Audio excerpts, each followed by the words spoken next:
Dear students, welcome in the bridge course of Standard 9th. Let's see today's activity, activity number 20.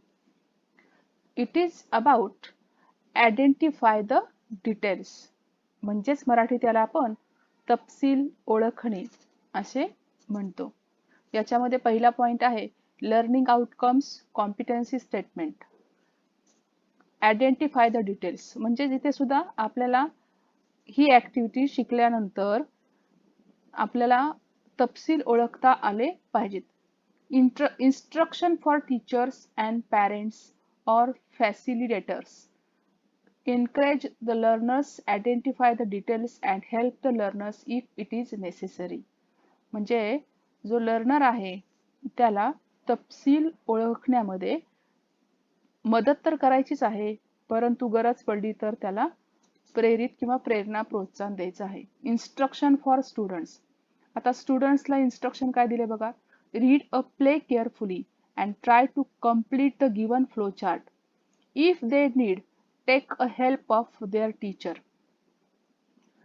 Instruction स्टुडंटसाठी सांगितलेत की आपण दिलेले जो प्ले आहे तो काळजीपूर्वक वाचायचा आहे आणि त्याच्यामध्ये जो फ्लो चार्ट दिलाय तो कम्प्लीट करायचा आहे. If they need take a help of their teacher. जर त्यांना गरज पडली तर टीचरची सुद्धा मदत घ्यायची आहे. आता इथे लर्निंग ऍक्टिव्हिटी दिली आहे बघा. लर्निंग ऍक्टिव्हिटी मध्ये read the entire a play thoroughly and silently and complete the given blame game flow chart on 9th course book page number 63. आता इथे महत्वाचं काय आहे की आपल्याला 9वी इयत्तेचं कोर्स बुक इंग्लिशचं आणि त्यामध्ये पेज नंबर 63 चा रेफरन्स घ्यायचा आहे आणि त्या पेजवरती प्ले दिलेला आहे, एक नाटक दिलेलं आहे आणि त्या नाटकामध्ये आपल्याला काय शोधायचं आहे तर आपल्याला नाटक आधी सुरुवातीला काळजीपूर्वक वाचून ते व्यवस्थित समजून घ्यायला लागेल, तरच मग आपण त्यामध्ये जो आपला blame game flow chart complete करायचा आहे तो आपण करू शकू. म्हणजे तुम्हाला इथे काय करायचंय की ब्लेम म्हणजे काय, दोष देणे. म्हणजे जो दोष देण्याचा जो खेळ आहे या प्ले मध्ये तो आपल्याला फ्लो चार्टचा म्हणजे फ्लो चार्टच्या मदतीने कंप्लीट करायचा आहे. आता फ्लो चार्ट तुम्हाला माहिती असेल. फ्लो चार्ट म्हणजे काय, तर थोडक्यामध्ये आपण ॲरो दाखवून प्रत्येक गोष्टी त्यामध्ये दाखवतो. फॉर एक्झाम्पल तुम्हाला सांगायचं झालं तर इंग्लिशमध्ये flow chart is a graphical presentation of steps असं म्हणतात. म्हणजे फ्लो चार्ट म्हणजे काय, तर आपण आपल्याला ज्या स्टेप सांगायच्या आहेत त्यांचं ग्राफिकल प्रेझेंटेशन आपण करतो. किंवा आणखीन आपण वेगळ्या पद्धतीत असंही म्हणू शकतो की a flow chart is a type of diagram that represents work flow or a process. एखादी प्रोसेस सुद्धा आपण फ्लो चार्ट मधून दाखवू शकतो. एक उदाहरण जस्ट म्हणून मी इथे तुम्हाला ऑनलाईन शॉपिंगचं उदाहरण दिलेलं आहे की ऑनलाईन शॉपिंग करत असताना कोणत्या स्टेप्स मधून आपल्याला जायला लागतं. आता सुरुवातीला स्टार्ट केल्यानंतर आपल्याला ऍड आयटम्स टू कार्ट, त्यानंतर चेक आउट शॉपिंग कार्ट आणि त्यानंतर सेटल पेमेंट, अशा 3 प्रोसेस मधून गेल्यानंतर आपली ती प्रोसेस फ्लो चार्टची इथे एंड होते. तुम्हाला आणखीन 1-2 उदाहरण घेतल्यानंतर ते फ्लो चार्ट म्हणजे काय हे स्पष्ट होईल. Now let's see the page number 63 of the 9th course book. आता विद्यार्थ्यांनो, आपल्याला पेज नंबर 63 वरती हा blame game flow chart complete करण्यासाठी एक ऍक्टिव्हिटी दिलेली आहे. आता यासाठी हा ब्लेम गेम खेळण्यासाठी किंवा हा जो फ्लो चार्ट कंप्लीट करण्यासाठी आपल्याला जो प्ले आहे आपल्या 9th कोर्स बुक मध्ये तो थोडक्यामध्ये माहिती पाहिजे, तरच आपण ब्लेम गेम खेळू शकू किंवा हा ब्लेम गेम फ्लो चार्ट जो आहे तो कंप्लीट करू शकू. त्यासाठी थोडक्यामध्ये तुम्हाला मी इथे आपलं जे नाटक आहे अंधेर नगरी आणि चौपट राजा त्याबद्दल थोडक्यात सांगते आणि मग नंतर आपण हा जो फ्लो चार्ट आहे तो कंप्लीट करूया. थोडक्यामध्ये सांगायची तर हे नाटक कोणाबद्दल आहे, तर बरेच कॅरेक्टर ह्याच्यामध्ये आहेत. थीप म्हणजे चोर आहे, त्यानंतर ओनर ऑफ द हाऊस म्हणजे तो घराचा मालक आहे, मर्चंट म्हणजे व्यापारी आहे, ब्रिकलेअर म्हणजे गवंडी आहे, मोर्टार मेकर म्हणजे चुनेवाला आहे, पॉटर म्हणजे कुंभार आहे, मनी लेंडर्स डॉटर म्हणजे सावकाराची मुलगी आहे आणि गोल्डस्मिथ म्हणजे सोनार आहे. म्हणजे या कॅरेक्टर मधले या प्ले मधले हे सर्व कॅरेक्टर्स म्हणजे पात्र आहेत. Thief, owner of the house, merchant, ब्रिकलेअर, mortar maker, Potter, money lender's daughter आणि गोल्डस्मिथ. आता या जो नाटक आहे या नाटकाचा थोडक्यात आपण सेंट्रल थीम सांगायची झाली तर ती काय आहे, तर प्रत्येक जण आपला दोष कबूल न करता दुसऱ्यावर दोषारोपण करत असतो आणि ते नाटक असंच फ्लो होत चाललेलं आहे. प्रत्येक जण थोडक्यात फॉर एक्झाम्पल थीप दोष कोणाला देतो, तर घराच्या मालकाला दोष देतो. त्यानंतर घराचा मालक थोडक्यात कोणाला दोष देतो, तर तो व्यापाऱ्याला दोष देतो. व्यापारी कोणाला दोष देतो, गवंड्याला दोष देतो. म्हणजे अशी ही जी लिंक आहे ती पुढे पुढे पुढे पुढे जाते आणि म्हणून त्याला आपण थोडक्यात फ्लो चार्ट असं म्हणतो. थोडक्यामध्ये ही गोष्ट मी तुम्हाला इथे सांगण्याचा प्रयत्न करते. अंधेरी नगरी राज्यात राजा चौपट राज्य करत होता आणि एके दिवशी दरबारामध्ये फिर्यादी आला आणि तो आक्रोश करू लागला आणि म्हणू लागला की मला न्याय द्या किंवा मला तो न्यायाची भीक मागू लागला. राजाने त्याला विचारलं की तुझी तक्रार काय आहे, तर तो म्हणाला महाराज मी एक प्रामाणिक चोर आहे. मी माझं काम प्रामाणिकपणे सच्चेपणाने करतो, पण मला त्याचं चांगलं फळ मिळालं नाही. मी काल रात्री एका व्यापाऱ्याच्या घरात चोरी करण्यासाठी शिरलो आणि माझा मित्र त्याच्या अंगावर भिंत कोसळून मरण पावला. तो माझ्या धंद्यातला भागीदार होता. मी त्याला गमावलंय आणि हे सर्व या घराचा जो मालक आहे त्यामुळे झालेलं आहे, कारण त्याने जी भिंत बांधलेली आहे ती त्याच्या अंगावर पडलेली आहे.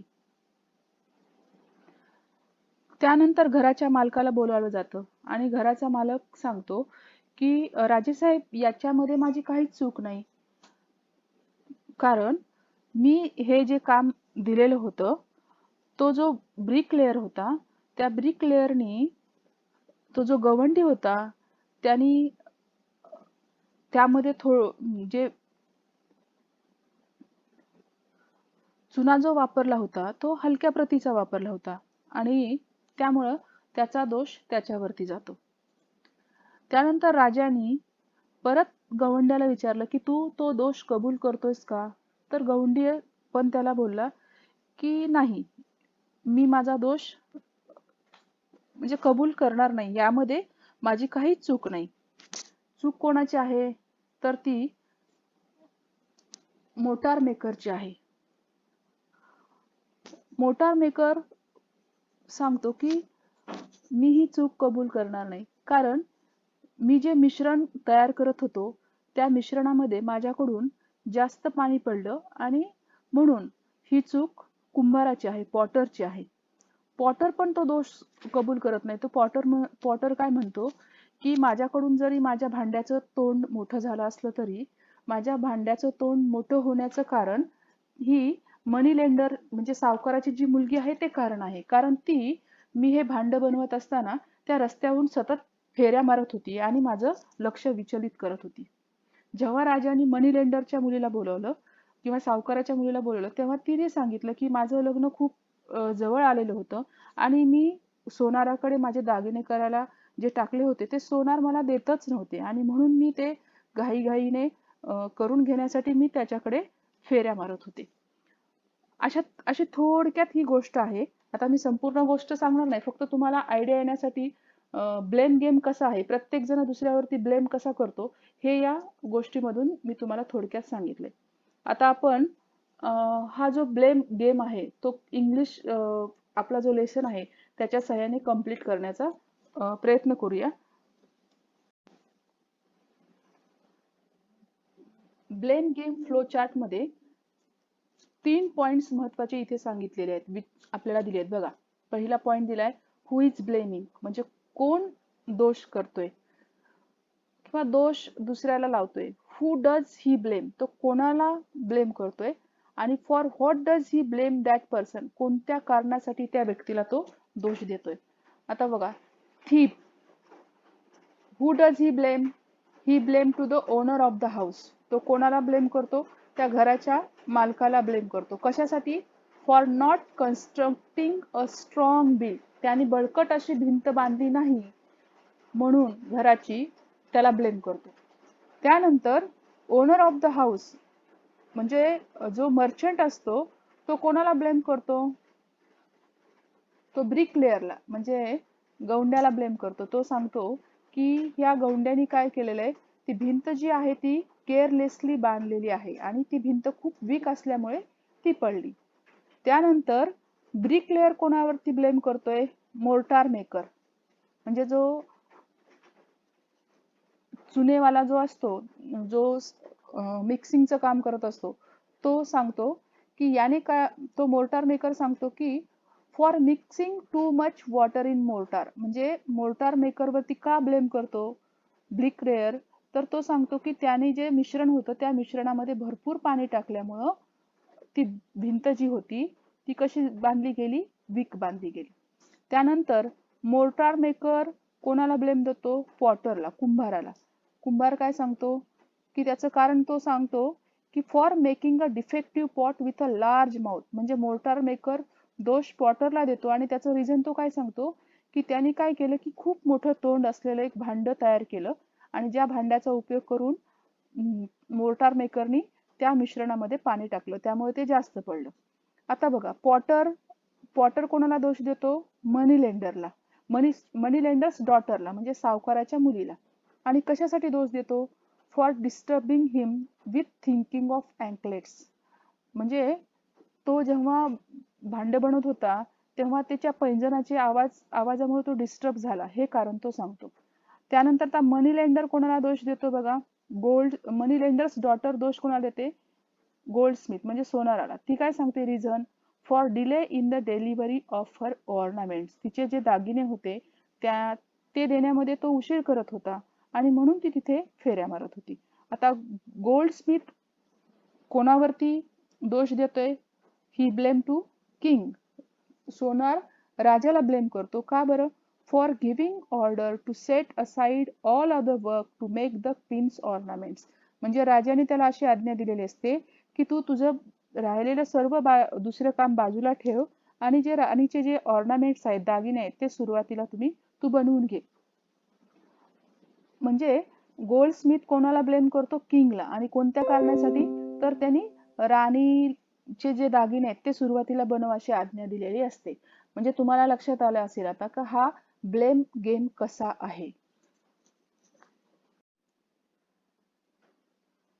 विद्यार्थ्यांनो, आता मी इथे फ्लो चार्ट काढून तुम्हाला हु ब्लेम टू हुम, कोण कोणाला ब्लेम देतो याबद्दल सांगितलं आहे. बघा, फ्लो चार्ट कसा दिलाय, owner of the house blame to bricklayer, bricklayer blames to mortar maker, mortar maker blames to potter, potter blames to money lender's daughter, money lender's daughter blame to goldsmith and goldsmith blames to king. म्हणजे हे जे arrow आहेत या ॲरोला flow chart मध्ये खूप महत्व असतं.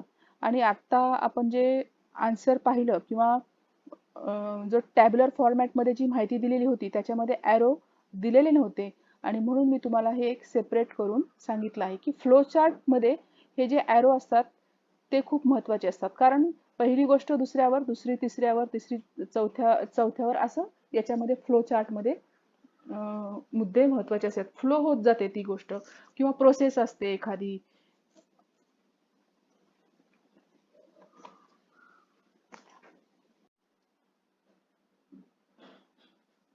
Now see the next solve activity demo. Practice, extension activity, पॅरल ऍक्टिव्हिटी, रिइन्फोर्समेंट. म्हणजे यासाठी त्यांनी तुम्ही स्वतः उदाहरण तयार करा आणि असा एखादा फ्लो चार्ट स्वतः क्रिएट करा, असं इथे त्यांना अपेक्षित आहे. आपण हा जो इव्हॅल्युएशन मध्ये फिल द फ्लो चार्ट जो आहे तो कंप्लीट केलेला आहे. परंतु तुम्हाला रेफरन्स म्हणून तुमच्या माय कोर्स बुक 10 म्हणजे 10वीच्या कोर्स बुक मध्ये 2.6 वर्ड हेरिटेज या लेसन मध्ये तुम्हाला फ्लो चार्टचं एक्झाम्पल दिलेलं आहे. ते तुम्ही सोडवण्याचा प्रयत्न करा. अशा प्रकारे आपण ऍक्टिव्हिटी नंबर 20 ही कंप्लीट केलेली आहे.